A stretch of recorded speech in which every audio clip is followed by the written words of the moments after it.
Opa, seja bem-vindo. Essa aula que você vai assistir agora, ela é um corte da aula principal que tem 6 horas de duração. É uma aula completa de arboviroses para concursos públicos. Se você tiver interesse em ver o vídeo completo, eu vou deixar o link aqui e na descrição deste vídeo também. Bora, gente, para mais um bloco aqui da nossa aula completa sobre arboviroses para concursos públicos. E agora a gente vai falar da febre Oropouche. Olha, quando eu comecei a fazer essa aula, eu imaginei uma coisa sobre essa tal febre Oropouche, porque eu não conhecia muito. E aí eu fui estudar, né, para desenvolver melhor essa aula e tal. E eu acabei me surpreendendo com essa doença com essa arbovirose. E, sinceramente, eu estou com um pouco de medo dessa bendita doença. Por quê? Porque eu acho que ela tem um potencial de ser pior do que a dengue, a chikungunya e a zika e a febre amarela, todas juntas de uma vez só.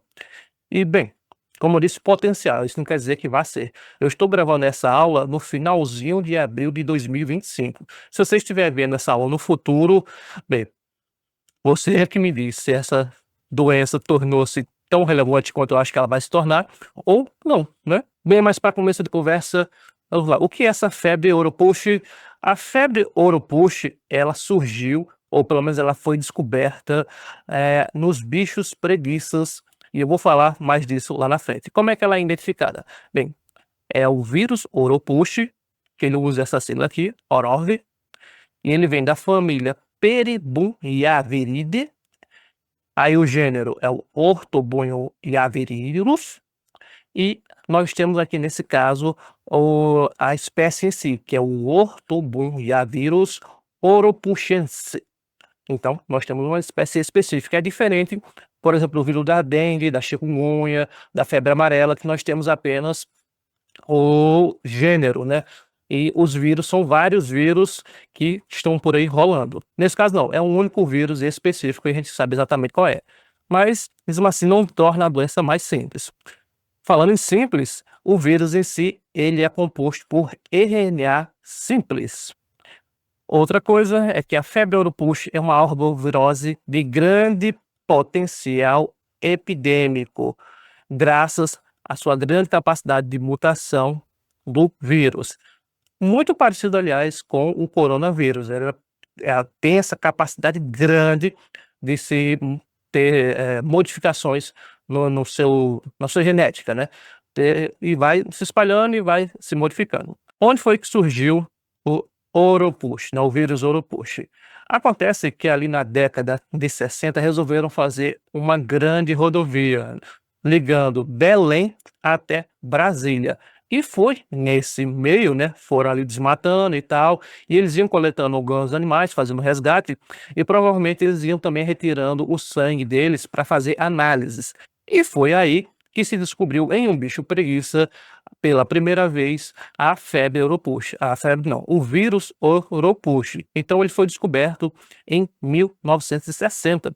Gente, 1960, professor? Sim, já faz bastante tempo, e esse vírus, ele fica aí, né, ele vai se modificando, e até então ele não tinha grande relevância. Como eu disse, ele foi descoberto em um bicho preguiça, mas ele não é o único que pode hospedar o vírus. E também, como eu já falei, né, ele foi descoberto durante a construção da rodovia Belém-Brasília. A distribuição atual começou na Amazônia, mas já se espalhou praticamente para o Brasil inteiro. Eu sou o Brasil inteiro, mas eu nunca ouvi falar. Mas você vai. Tenha certeza disso, que você vai ouvir falar e muito desse vírus, desse arbovírus, né? No Brasil, ele se espalhou para outros cantos aqui da América do Sul e da América Central, e já há relatos de surtos em alguns países, como eu disse, tanto da América Central como da América aqui do Sul. Só para você ter uma ideia, já foram confirmados 13.782 casos, isso em 2024 aqui no Brasil. Como é que se dá a transmissão, professor?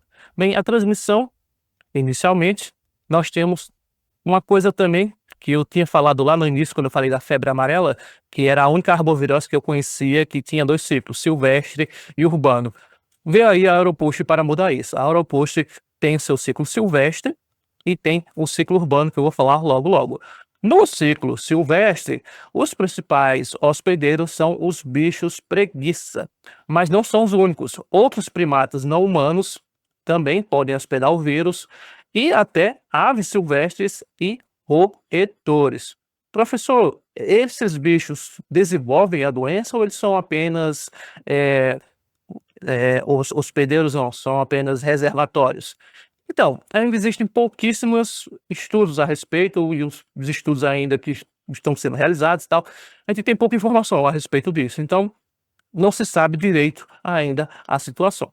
Seja como for, nós temos vetores secundários e primários. Nos secundários, nós temos o Cocktadia venezuelensis e o Aedes cerratus. Os dois são mosquitinhos, né? Aedes, você já conhece, né? O Aedes albopictus e o Aedes aegypti são muito conhecidos aqui no Brasil por causa da dengue. Mas existem outras espécies do gênero Aedes. E aqui está uma, o Aedes cerratus. E nós temos também esse outro aqui, o Cocktadia venezuelensis, porque está perto ali da Venezuela. E o vetor primário é o Colicoides paranaensis, o mais famoso maruim ou mosquito pólvora, dependendo da região que você visitar, né? Enfim, mas no ciclo, então, urbano, nós já vimos silvestre, vamos agora para o urbano. O principal hospedeiro é o humano e os vetores secundários são o Culex quinquefaciatus, que é o pernilongo comum que tem no Brasil inteiro, e o vetor primário, aí sim nós temos novamente o Colicoides paranensis, conhecido como maruim ou mosquito pólvora. Ainda em relação à transmissão, nós temos 2 tipos, a horizontal e a vertical. Quanto à horizontal, ainda não há nenhuma informação que possa se passar de pessoa para pessoa. Como assim, professor?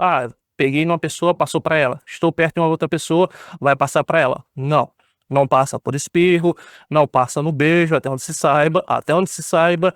Então, a transmissão horizontal não há nenhuma evidência até o momento que ocorra. Já a transmissão vertical, aí já é outra coisa. O que é transmissão vertical, professor?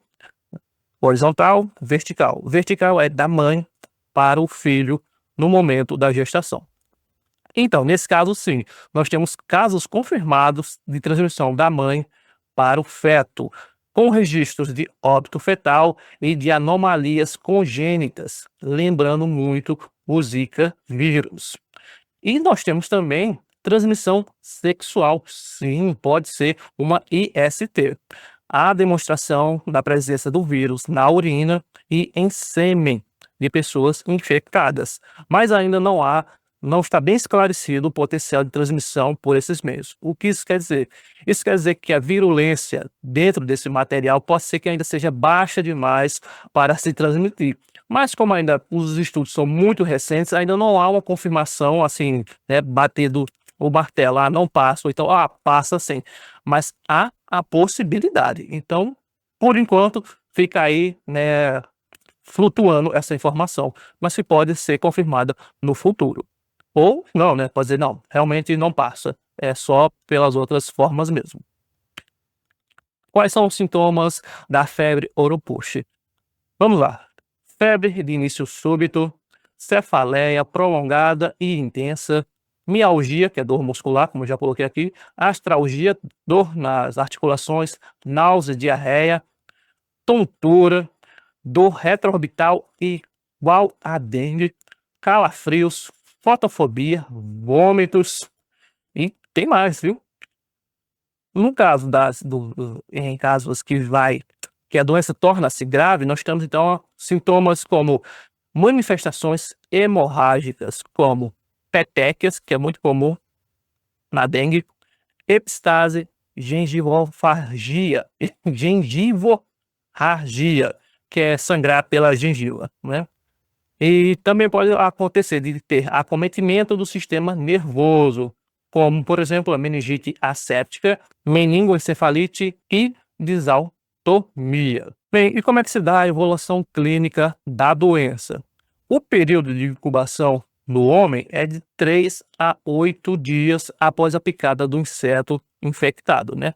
Então o insetinho tá lá, né, ele já está infectado, por exemplo, ele pegou numa pessoa, passou o período de incubação nele, quando ele tornou-se virulento, então ele vai lá, pica a pessoa e a pessoa então adquire a infecção e aí de 3 a 8 dias a pessoa torna-se também virulenta e passa a passar para os próximos mosquitos.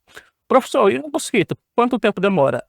Ainda não há uma informação exata sobre isso. Talvez no momento que você esteja vendo esse vídeo já tenha saído dados mais apurados a respeito da biologia dos insetos. Mas aqui nós temos uma dificuldade que nós não temos um único inseto. Nós temos o maroim, ok, que é o principal vetor, mas tem outros, né? Inclusive o pernilongo comum. Então, vão se necessitar muitos estudos até termos dados sólidos a respeito disso. Agora são os sintomas. De 2 a 7 dias. Durante esse período é o período que a pessoa está virulenta. A viremia, o vírus permanece no sangue da pessoa infectada de 2 a 5 dias no início dos primeiros sintomas.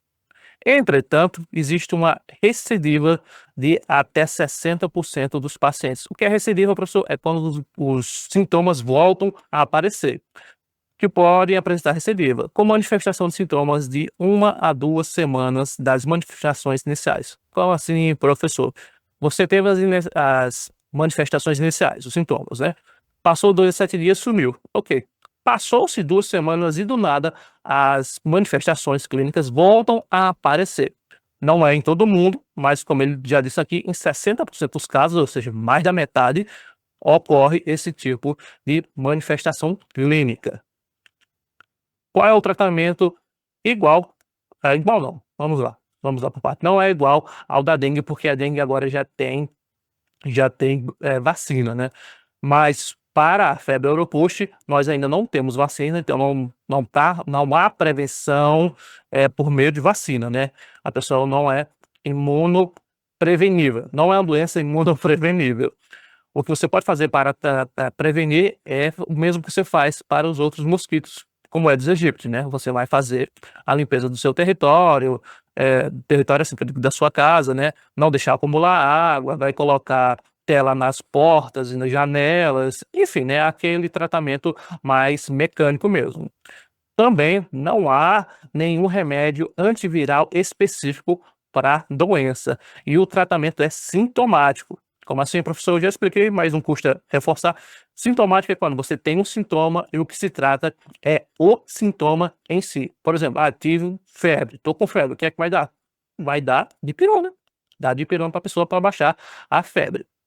Além disso, a recomendação também de igual a dengue, evitar-se AS e anti-inflamatórios no geral, porque isso pode desencadear uma hemorragia na pessoa. Bem, vamos lá agora com os dados da situação epidemiológica no momento em que eu gravo essa aula. Em 2023, nós tínhamos 823 casos confirmados no Brasil, até o final de 2023. Até o final de 2024, nós tivemos 13.782 casos confirmados. Isso englobando o Brasil todo. Já agora, em 2025, no momento em que eu gravo essa aula, já tem 8.901 casos até agora no finalzinho de abril. E basicamente em todos os estados do Brasil já houveram casos confirmados, mas nem todos os estados estão tendo uma proliferação tão grande assim como em outros lugares. Por exemplo, a gente sabe que o vírus foi descoberto na região de Belém. A região de Belém fica na região da Amazônia, né? Mais ou menos por aqui. E veja só, aqui na Amazonas mesmo, Amazonas, né, no caso, não houve nenhum caso detectado, pelo menos até o presente momento, agora em 2024, que eu gravo. Em outros estados, próximo aqui, já houveram detecções, né? e alguns estados estão piores do que outros. Por exemplo, uma curiosidade aqui, que aqui na região Nordeste, o estado que está sendo mais afetado é justamente o Ceará. E enquanto isso, lá na região do Centro-Oeste, Sudeste, o principal estado é Santa Catarina. Isso mesmo? Vamos olhar aqui. Não, Santa Catarina não, é Espírito Santo. Espírito Santo e logo em seguida nós temos Rio de Janeiro. Veja só, o Espírito Santo está disparado aqui com 5.000 casos, quase 6.000 casos, enquanto o Rio de Janeiro tem quase 1.500 casos. E esse número tende a aumentar com o passar do tempo. Professor, por que isso? Bem, existem vários fatores. Primeiro que essas regiões são regiões de Mata Atlântica e o Maranhão deve se desenvolver bem nessas regiões, como ele se desenvolve em outras regiões e tal. Mas nessas regiões que são regiões quentes o ano todo, né, que vira e mexe tem chuvas que geram muitos locais para o desenvolvimento desses insetos, bem, a doença está se espalhando ferozmente, né? Mas como vocês podem ver aqui no mapa, apesar de haver alguns estados que estão livres da doença esse ano, né, muitos estados estão com algum grau de infecção da doença, né, e aí não salvou nenhum dos lados. Curiosamente, a região que menos tem é justamente onde o bicho surgiu, né, onde o vírus foi descoberto, na região norte. Nordeste, Centro-Oeste, Sul tem pouco, Sudeste, enfim, né, essas regiões aqui mais conhecidas, mais populosas também, é onde nós temos a maior disseminação da doença até o presente momento. E quanto à notificação dessa doença? Bem, na lista de notificação compulsória que nós temos pelo governo, ainda não é citada a febre ouro-push, mas na literatura já fala que a notificação é imediata, ou seja, em até 24 horas para todo caso confirmado de febre ouro-push. Foi diagnosticado, então tem que fazer a notificação imediatamente, ou seja, em até 24 horas. Bem, e agora para aprofundar nosso conhecimento a respeito da febre ouro-push, vamos responder algumas questões. Ainda não existem muitas questões a respeito especificamente dessa arbovirose, mas eu encontrei algumas questões que vão nos ajudar aqui no nosso estudo. Então vamos lá, questão 81 dessa nossa aula de 2024, aplicada pela banca IBEST no concurso da Prefeitura Municipal de Dourados para o cargo de médico veterinário. A febre ouro-push é uma doença viral causada por um vírus do gênero Orthobunyavirus, transmitido principalmente por mosquitos do gênero Culicoides. A respeito da febre ouro-push, assinale a alternativa correta. Vamos lá. A. O vírus ouro-push é um arbovírus, certo? E a doença clínica assemelha-se com os sinais de dengue. Essa aqui até então tá certinha, né? Vamos deixar aqui em análise. Letra B. O principal vetor é o Culicoides paraensis, uma espécie de pulga comum em coelhos. Não é pulga. O Culicoides paraensis é um díptero, ou seja, ele é um mosquito. Então, letra B é errada. Letra C. Os casos ainda não precisam ser notificados, uma vez que a doença ainda é recente no Brasil. Bem, a doença não é tão recente assim, afinal ela foi descoberta em 1960. E, por outro lado, também todos os casos precisam ser notificados. Então, nós temos dois erros aqui, né? Elas precisam ser notificados e não é uma doença tão recente assim. Então, letra C, errado. Letra D. O tratamento específico para a doença é o antiviral zidovudina, feito por via oral. Então, o antiviral não existe ainda um remédio específico, nenhum antiviral específico para ouro-push. Então, só sobrou realmente a letra A como alternativa correta. Questão número 82, aplicada agora em 2025 pela banca FGV para o órgão SEC-RN para o cargo de professor de Ciências Biológicas. A Secretaria de Saúde Pública do Rio Grande do Norte confirmou que registrou o primeiro caso da febre ouro-push no estado.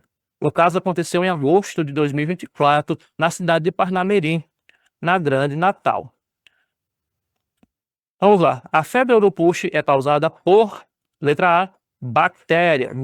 já começou errado. A febre Europush, ela é causada por um vírus, um arbovírus. E seu vetor é um artrópode. Isso aqui tá certo, né? O maruim é um artrópode. Como acontece com a chikungunya. É quase, né? Faltou essa questão aqui, da bactéria. Então, errado. B. Vírus. E seu vetor é um artrópode. Por enquanto tá certo. Vírus, artrópode, como acontece com a chikungunya. Certinho essa aqui. Vamos deixar aqui em análise.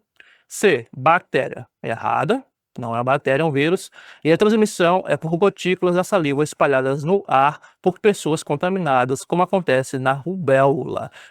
Então, não é por gotículas, isso aí seria uma transmissão horizontal. O que há confirmado é a transmissão vertical, que é de mãe para filho. Então, letra C errada também. D. Vírus. Ok, é um vírus, de fato. E a transmissão é por gotículas. Não, acabei de falar, não é por gotículas, é por vetor da saliva espalhadas no ar por pessoas contaminadas, como acontece na rubéola. Praticamente igual, né, anterior, mas essa aqui também está errada. Letra E. Bactéria não, é um vírus. E a transmissão é pela ingestão da água contaminada, como acontece com a hepatite A. Então, a ingestão de água contaminada, existe algum registro disso? Não. Até o presente momento, que se saiba, não. Então, só sobrou, de fato, a letra B. Questão número 83, aplicada agora em 2025 pela Banca Objetiva no concurso de Gramado, Rio Grande do Sul, para o cargo de agente de combate às endemias. Em relação à febre Europush, assinale a alternativa correta. Letra A. Apenas um ciclo de transmissão descrito, um urbano. Então, isso aqui é errado, né? Nós temos o ciclo urbano e nós temos também o ciclo silvestre, muito semelhante à febre amarela. B. O período de incubação intrínseca do vírus em humanos, só para a gente relembrar isso aqui, viu? Quando a gente fala assim de arbovirose, nós temos a incubação intrínseca, que é sempre nos humanos, e a extrínseca, que é sempre nos vetores, ou seja, nos insetos. Pode variar entre 23 e 28 dias após a infecção pela picada do vetor. Não. O período de incubação intrínseco é de 3 a 8 dias. 3 a 8 dias. Então, essa aqui também está errada. C. A doença não apresenta semelhança clínica com casos febris inespecíficos de outras arboviroses, como dengue, chikungunya e febre amarela. Não, isso aqui está errado, né? Uma das características da febre Europush é justamente ter a febre como um dos seus sintomas, que é comum com a dengue, a chikungunya e a febre amarela. Então, nós temos aqui letra C errada também. Letra D é causada por um arbovírus, ok? Tipo vírus que se propaga principalmente por meio da picada do mosquito, popularmente conhecido como mosquito pólvora ou maruim. Certinho essa aqui, e só tinha essa aqui, certo? Então, letra D é a nossa alternativa. Número 84, uma questão de 2024, aplicado pela banca Sebrasp, antiga CESP, para o órgão STJ, Supremo Tribunal de Justiça, para o cargo de enfermagem. Em relação à dengue e às demais arboviroses, a febre Europush e as ações de respostas à situação epidemiológica da Mpox em todo o território brasileiro, julgo o item a seguir. A vigilância da febre Europush em regiões não endêmicas envolve a identificação de casos importados em pessoas com sintomas compatíveis que tenham viajado para estados endêmicos da Amazônia e que lá residam. Isso aqui está certinho. Mas vejam bem, a doença está se espalhando rapidamente pelo Brasil. Isso é verdade nesse momento aqui que foi aplicado essa questão. No futuro, pode ser que não seja mais isso, pode ser que essa questão torne-se desatualizada. No momento que eu gravo, ainda é verdade, mas pode ser que chegue um momento em que essa questão de precisar que a pessoa vá viajar por um lugar em que a doença é endêmica, para então fazer a investigação, não seja mais relevante, né? Que todos os casos que já comecem a apresentar os sintomas que são característicos das arboviroses que nós estudamos até o momento, já se faça um exame clínico, pelo menos, para se ter, ou clínico e laboratorial, para se ter certeza de qual doença se está tratando, já que a febre oropouche se parece muito com a dengue. Questão número 85, aplicada em 2020 pela banca FCC no concurso de ALAP, não sei que órgão é esse, para o cargo de enfermeiro. Foram notificados alguns surtos isolados, especialmente na região norte, da febre do oropouche. Algumas das manifestações clínicas dessa doença são a cefaleia noturna, incontinência urinária, polifagia. Ok, vamos por enquanto só analisar. Febre, polidipsia e constipação intestinal. A gente não ouviu falar disso, né? Então essa aqui a gente já pode descartar. C. Anorexia, dor abdominal, sensação de queimação em todo o corpo. Essa parte de sensação de queimação em todo o corpo a gente não viu na nossa parte teórica. Então, tá errado por enquanto. Edema em membros inferiores, constipação e incontinência urinária. Olha, essa parte de edema em membros inferiores e constipação também não. Essa questão aqui da incontinência urinária não estava lá na nossa parte teórica, mas é também uma das características, é um dos sinais clínicos ou sintomas que pode acontecer na febre oropouche. Então, tanto aqui como na letra A, por enquanto, isso aqui está errado por causa dessas duas primeiras, né? Mas a letra A continua certa. E diminuição da acuidade auditiva, síncope e diplopia. Bem, essa questão aqui da acuidade auditiva, não existe nenhum registro a respeito disso, só sobrou de fato a letra A, e nós tivemos mais um sintoma aqui, né, para a gente ficar de olho, né? Pelo menos dois, né? Essa questão da cefaleia noturna, que é dor de cabeça noturna, é meio que comum em algumas doenças, a incontinência urinária e a polifagia. Questão número 86, concurso de 2025, aplicado pela rede SARA para o órgão SARA, para o cargo de médico. A febre oropouche é uma doença causada por arbovírus, o Ortobunhavírus ortopuchense. O suposto vetor primário é o mosquito pólvora maroim, que é associado à seguinte espécie. Tá, vamos ver aqui. Culex pipiens, não. Culicoides paraensis, certo. Aedes albopictus, não. Aedes aegypti, não. Tá, veja só. O Culex pipiens ainda não há registro que ele transmita a febre oropouche. Entretanto, ele pode transmitir a filariose e a febre do Nilo Ocidental, que pode mudar um pouquinho, dependendo do seu concurso, né, o nome, né, mas sempre vai ter Nilo e Ocidental em algum lugar do termo, né. O Aedes albopictus e o Aedes aegypti você já conhece que ele transmite o resto das nossas arboviroses que nós vimos até o momento. Então só sobrou de fato aqui o Culicoides paraensis. Lembrando que existem outras espécies que têm a transmissão secundária desse arbovírus. E sim, vamos analisar aqui outra coisinha aqui, ó. Ele falou aqui, ó, suposto vetor primário. Não sei se vocês prestaram atenção nisso. Por que suposto, professor? Não já está certo, assim, não já está batido o martelo? Como eu disse, os estudos a respeito do vírus oropouche, do vetor, da sua biologia, ainda estão muito no início, tudo ainda é meio que novidade.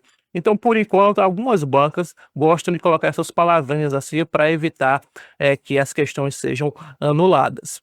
Então, só para vocês ficarem por dentro. Vamos para a próxima aqui, de fato aqui. Questão número 87. Questão de 2024, aplicado pela banca Fundatec para o concurso do MEC. Vamos lá. O quadro clínico da febre oropouche inclui febre de início o quê? Início o quê? Súbita, né? Súbita.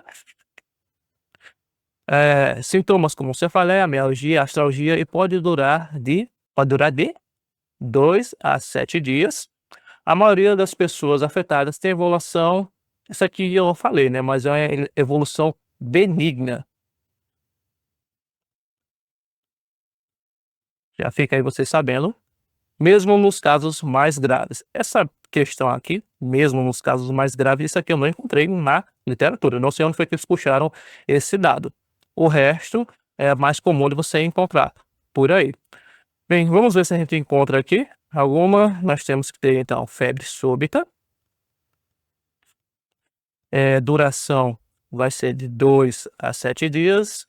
E a sua evolução no geral, geralmente, é benigna. Como assim, professor? Geralmente não vai, por enquanto, ao menos, não vai matar, né? Letra A, súbito, 2 a 7 dias, benigna. Nós já encontramos aqui a nossa resposta, letra A. Mas vamos ver as outras alternativas. Sempre leia todas as alternativas. Letra B, gradual, não. De 3 a 7 dias, não. Leve. O leve e o benigno, mais ou menos, né? Então, isso aqui poderia ser considerado também. Lento, não. Nós vamos ter uma febre súbita. Pegou, começa a apresentar rapidamente assim, né? Depois que passa o período de incubação extrínseca de 3 a 8 dias, né? E o período de sintomas, como eu disse, é de 2 a 7 dias, então não. Benigna, ok, poderia ser. Início agudo, não. A duração de 1 a 3 dias, não. Nós já vimos que é de 2 a 7 dias. Leve poderia ser também. Então, só sobrou, de fato, aqui a letra A, que encaixa perfeitamente. Questão número 88, aplicada em 2024 pela Banca Fundatec, no concurso da Prefeitura de Nova Ramada, Rio Grande do Sul, para o cargo de técnico em enfermagem. A febre, que febre? É uma doença viral transmitida pelo inseto conhecido como maruim. Eita, aí já matou, né? Polvinha ou mosquito pólvora. Entre outras denominações. A doença tem sintomas semelhantes ao da dengue e compõe, então a gente já pode tirar a dengue se tiver na lista, né? E compõe a lista de doenças de notificação compulsória, classificada entre as doenças de notificação imediata, ou seja, 24 horas, em função do potencial epidêmico e da alta capacidade de mutação, podendo se tornar uma ameaça à saúde pública. Assinale a alternativa que preenche a lacuna do trecho acima, corretamente com o trecho. Aqui eu repeti sem querer o negócio. Tudo bem, qual é o que melhor corresponde aqui? Febre amarela? Não, febre amarela ela é transmitida pelo Aedes aegypti, né? Do Oropuxi? Sim. Febre do Oropuxi. Febre tifoide? Não. Febre da malária? Não. Febre maculosa? Não. Então, de fato, só sobrou a febre do Oropuxi. Letra B é a nossa alternativa. Questão número 89 de 2024, aplicado pela banca UFG no concurso da Prefeitura de Carmo do Rio Verde, para o cargo de agente de combate às endemias. O controle das arboviroses é desafiador e requer esforços coordenados, incluindo medidas de prevenção, como a eliminação de criadores de mosquitos, o uso de repelentes e a implementação de estratégias de controle vetorial. Um exemplo de arbovírus é alternativas. Mpox, não. A Mpox não é um arbovírus. Oropuxi, eita, esqueci de retirar aqui a minha marcação. Mas a gente já sabe, né? De fato é isso aqui. SARS-CoV-2, que é o Covid, não. Plasmodium malário, Plasmodium, não sei se vocês lembram, mas Plasmodium é um parasita, né? Ele é transmitido por, de fato, um vetor, mas ele é um parasita. Só sobrou, de fato, nossa febre Oropuxi.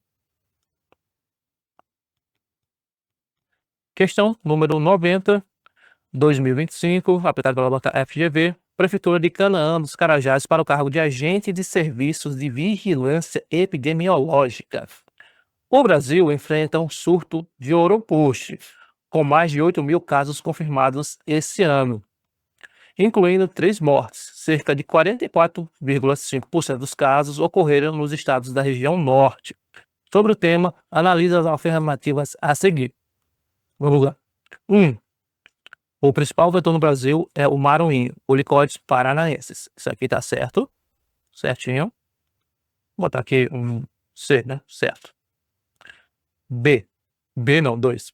A letalidade do Oropouche é geralmente muito menor que a da dengue. Até o momento, sim, isso aqui está correto. 3. O agente etiológico envolvido é o protozoário Myxobolus brasiliensis. Isso aqui está errado. O agente etiológico, então, da febre Oropouche é o